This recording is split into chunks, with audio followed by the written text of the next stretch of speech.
Hello everyone and welcome back to the Do Digital YouTube channel. In today's video, I'm going to be sharing with you my 4-step process to creating a social media marketing strategy. So I have over 10 years digital marketing strategy experience, having worked for major agencies on major brands as well as small agencies on small brands. So I really feel like I've perfected the art of putting together a killer social media strategy. And I'm hoping that by sharing my insights with you guys, you can do that simply and easily as well. If you're new here, welcome to my channel. My name is Megs and every week I release tech tutorials helping you do digital better.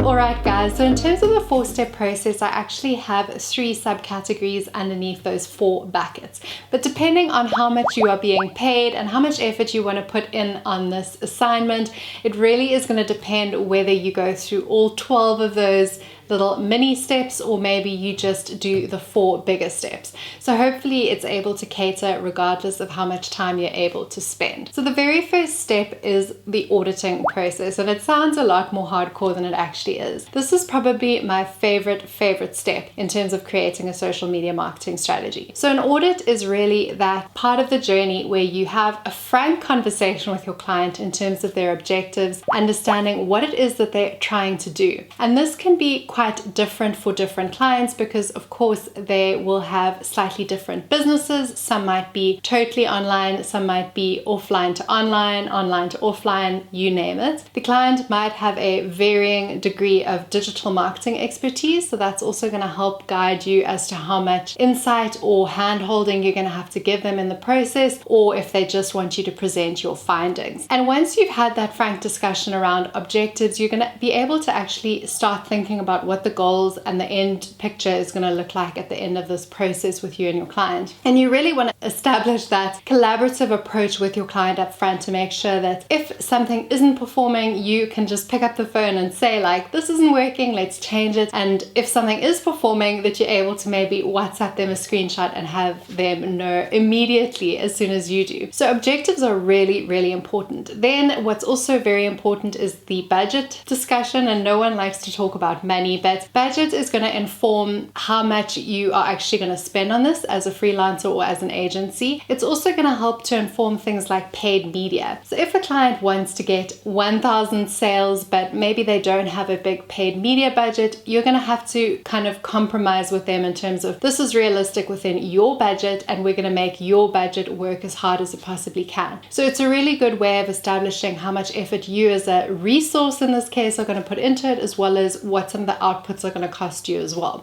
So those are all really important things to discuss with your client up front. The third thing is the time frame question. So are they kind of in a crunch to get things done, or is it more kind of like a long-term journey that they're wanting to work with you? Because that's also going to ultimately depend on whether there's high effort put in from your side or maybe it's a bit more spread out. So once you have those 3 things in your back pocket, you're going to start with your audit. And this audit can be as scientific or as kind of dipstick as you need it to be. But what I would say is an absolute non-negotiable, and what I always start with is a spider diagram of all of the client's digital assets. So you could either put the website in the center of that spider diagram, or you could say digital, and then you have all of the assets that surround that. So that would be not just social media, but digital as well in terms of website and paid media as well. So then you're going to have a really good understanding of how mature is this client in terms of their digital maturity. So they might only have 1 platform, they may have 10 platforms. It's going to just give you a feel for how much work that this is actually going to be. And just because they currently have 10 platforms, it doesn't necessarily mean that you have to advocate that they continue with those 10 platforms, but we'll get to that in just a second. So once you have your spider diagram, you're then going to do a much more specific diagram that's just for social media purposes. And there's 2 key ways that I like to advise strategists doing this. So the most scientific way is actually a radar diagram, which you can set up in Excel, where you score a client, and you can do this per platform if you wish to. So you score them out of 5, and this will be across 5 different key criteria. So you'll go through each of their platforms, score them out of 5 on 5 criteria, and it'll give you a spider diagram that at the end of it really does help to show you where some of their weak points are, as well as their strengths. So in other words, it's a bit of a SWOT analysis, but specifically for social. So that is the most user-friendly way of doing it, but it does take a little bit more time. Or if you're in a bit of a crunch in terms of time, you can simply rate them out of 5 and not bother with the spider diagram. If you want to make this a little bit prettier, you can use conditional formatting in something like Excel or Google Sheets, which at least will color coordinate and help to show you the gaps as well. So that's going to be your absolute first step. All right, so the third step in your audit phase is going to be market research and competitor analyses. So this is also a really fun one because it can kind of feel like you're spying on your competition. So if I can encourage you guys to do one thing, it's to just approach this with a really curious mind and an open heart. So in terms of this, I use 3 amazing tools. So the first is Google Trends. I love using Google Trends. I speak about it often on this channel. This will help you to gauge the search interest for the product that you're trying to market on social media. So it gives you a good sense in terms of your category, your country, your time frame, just so that you can understand relative maybe to some other categories what it is that you're dealing with. Is it a product that people are really interested in, not very interested in? Is it a long buying journey? Is it a short buying journey? These are all kinds of questions that you want to be asking yourself. Then you're going to look a little bit more specifically at things like Google Analytics and your social media insights platforms. So whether that be like Facebook Insights, Instagram Insights, and the client should be able to pull this for you, but if not, of course, if you have access, you can pull it yourself. Note though that for Instagram, the client would have had to have changed over to an Instagram for Business profile in order for them to see their insight. So you're going to have a look at that data and see if you can establish maybe a clear picture of who their target audience is, what they're interested in, maybe other groups that they follow, things that they engage in, ways that they speak, and so forth. And then I also do really like Answer the Public, which allows you to enter in a topic and then it spews out a whole bunch of questions. And why I love this so much for social media is you can be the one answering those questions with your content. So it generates a rich plethora of things that you know that you can answer when you create that social media content calendar. In terms of how many competitors I would suggest looking at, I love using 3 because then what you can do is you can have 2 very direct competitors to your brand, as well as then mixing in like a wild card or like a best in breed. So ones that I often use will be Later. I absolutely love how they do social media. Airbnb is amazing, Apple's amazing. So really like top-notch inspirational stuff, and then the more realistic kind of versions of that. And looking deeply at this is going to help you establish which platforms are these competitors using, how do they use it, what are some of the content types that they use, do they use a lot of user-generated content or UGC as we call it, do they use competitions, surveys, and so forth. So it gives you a richer understanding in terms of the niche, because remember, most cases you will be the social media expert and your client will be the business expert. And also I've been speaking a lot about products, but obviously a lot of clients will be selling services and maybe B2B, so business to business, and not B2C. So you would kind of tackle these things in a little bit more of a nuanced fashion depending on the niche as well as the type of business, but broad strokes, this really does work for anyone. Okay, cool. So step number 2 is our development phase, and this is also a really fun one. It's a little bit more creative than your auditing process because you're going to start putting those brain juices to work. So in terms of the development process, you're going to take all the insight that you gleaned from step 1 and you're going to start to develop what I call personas. So personas are really going to show you who your target audience is, and this might not necessarily be the target audience that you're wanting to target. So there might be a discrepancy. So at the moment your target audience may be women between the ages of X and Y, but actually you're like Gen Z's where it's at. So we're going to try and like skew that down for maybe a slightly younger target audience, for example. And this is really fun because you can literally give your persona a name, and it helps you to develop that mentality of actually developing content for one person as opposed to a crowd. And so then you're able to personalize, better speak to them, and just really tailor your audience to those specific human beings. Because at the end of the day, we can, strategize and devise all we want, but we're speaking to other humans on the other side of that screen. Once you've gotten your persona together, and you can make this as creative as you like. Obviously, the example on the screen is pretty amazing. I mean, this is what a big agency would put together, and they would do multiple personas. So they would not necessarily just have the one, they might have 4 different ones. For example, that could be someone in a slightly different life phase, and it could be looked at from 4 different perspectives. But for your purposes, you're probably only going to have one or two. Then you're going to take these people that you've created and walk them through a consumer journey. So this is a really fun one because it helps you to establish what are the highs and what are the lows in this purchasing journey. So I'll give you an example. I recently bought a car, and buying a car is a notoriously long purchase decision journey because it's not linear in any fashion. You're going backwards and forwards on your own mind in terms of what you want. Is it a sedan? Is it a hatchback? Is it white? Is it black? Is it silver, you know? And do you want to buy new? Do you want to buy secondhand? There's just so many different variables that are going to affect your purchase decision. So a car would be a great one to actually map against because there's some real highs in the journey in terms of like, oh, the test drive and it's beautiful and I want it and it's an automatic. This is literally what happened to me.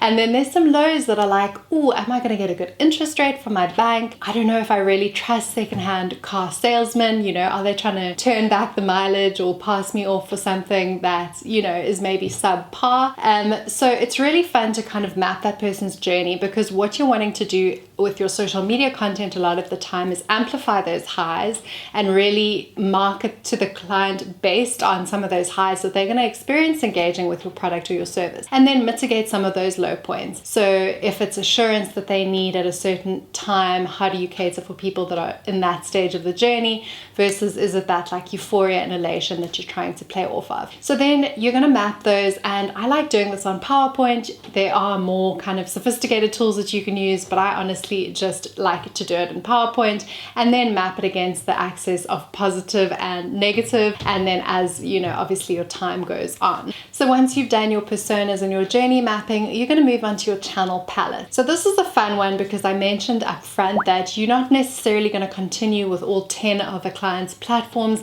There may be one or two that work really well for them, and the others you just want to put on the back burner or maybe delete altogether. So from this point, you're going to look at the different roles of the different platforms typically. So for example, in the B2B instance, LinkedIn may be really well suited to you versus if you're in a totally different industry where LinkedIn is maybe not relevant to you. And so you're going to be very specific in terms of which platforms you as a strategist or agency are going to focus on and which are maybe secondary to your key objectives, or they're going to be disregarded in terms of the strategy altogether.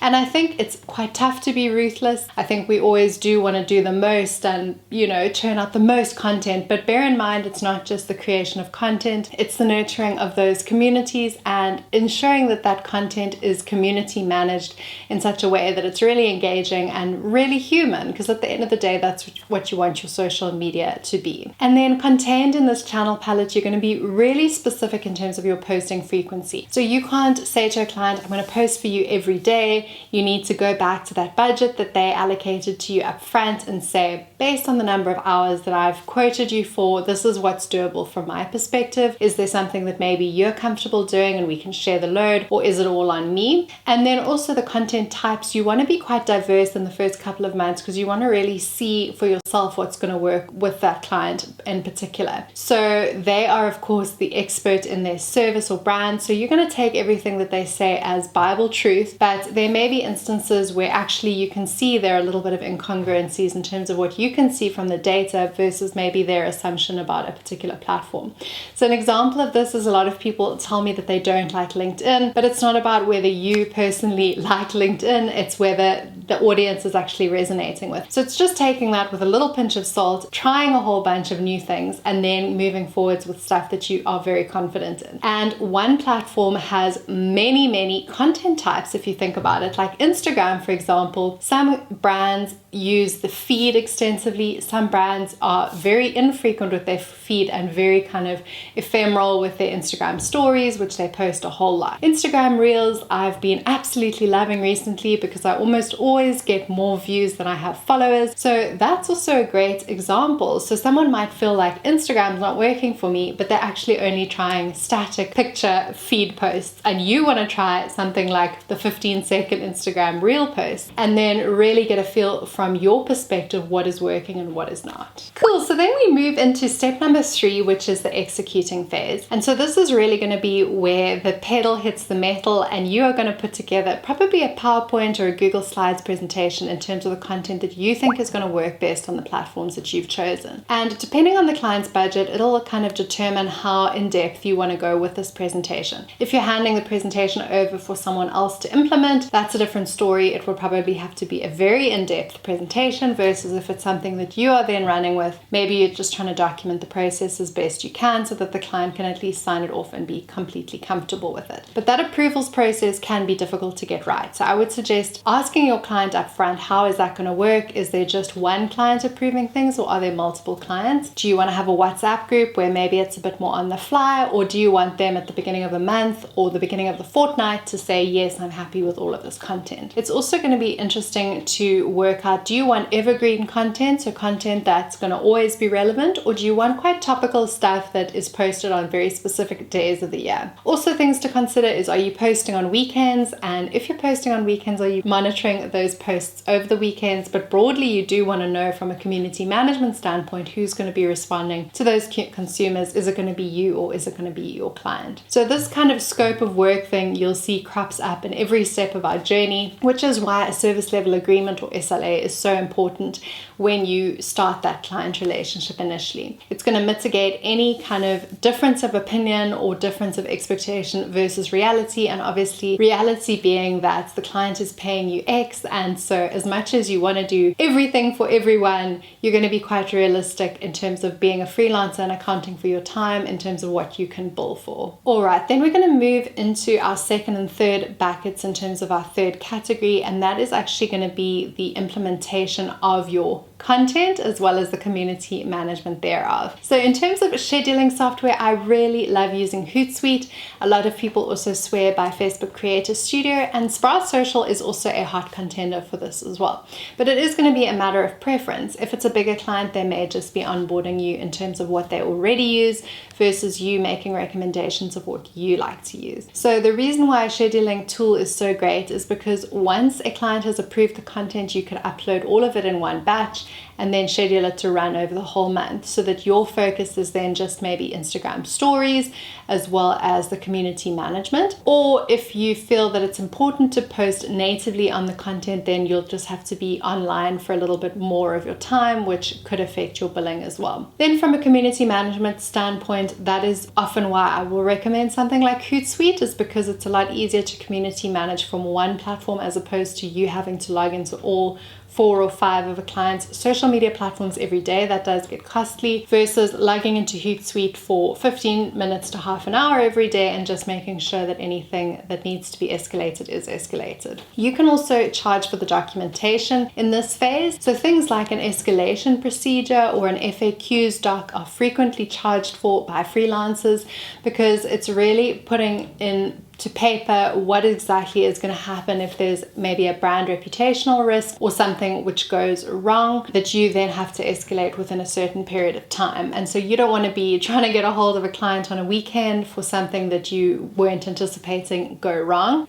You really do want to preempt that social media is very unpredictable, so the more you can have down in documents that you and your client have been through and signed off, the more comfortable the both of you are going to ultimately be. Alright, so step 4 is going to be your measurement step, and please bear with me because I'm well aware that this is the least exciting step, but probably the most important. So when you had those frank discussions with your client up front in terms of what was important for them to achieve, you now need to know whether or not you've achieved them. So I would suggest having put together a KPI framework or key performance indicator framework. Sometimes people refer to KPAs, key performance areas, but I call it a KPI framework, and this helps me to really keep track of what are the things that we're trying to measure and what are the metrics or ways that we're actually measuring that. So is it a 10% increase in sales, 10% increase in engagement, and how are we actually tracking that month on month and keeping ourselves accountable, so that you can have those conversations with a client that's like, we're 90% of the way there, we're missing the mark, let's kind of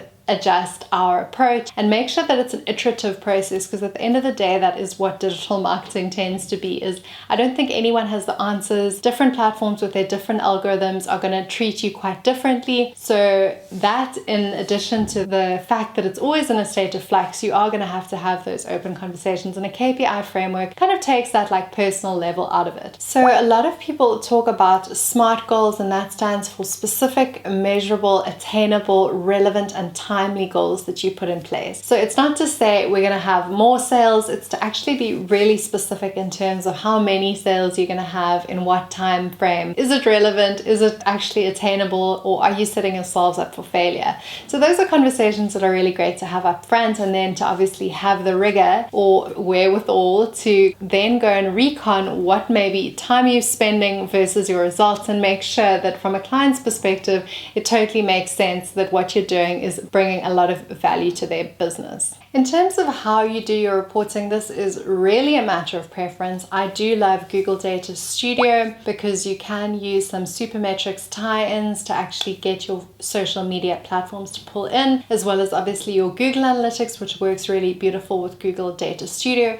But if you don't back yourself from a tech perspective, then I would suggest just using screenshots and using a trusty old PowerPoint template, or alternatively Google Slides. So it's really up to you, but it's imperative that you don't skip this process, as not only is it something that you can bill for, it's also something that's going to ultimately show to your client that you're doing a great job.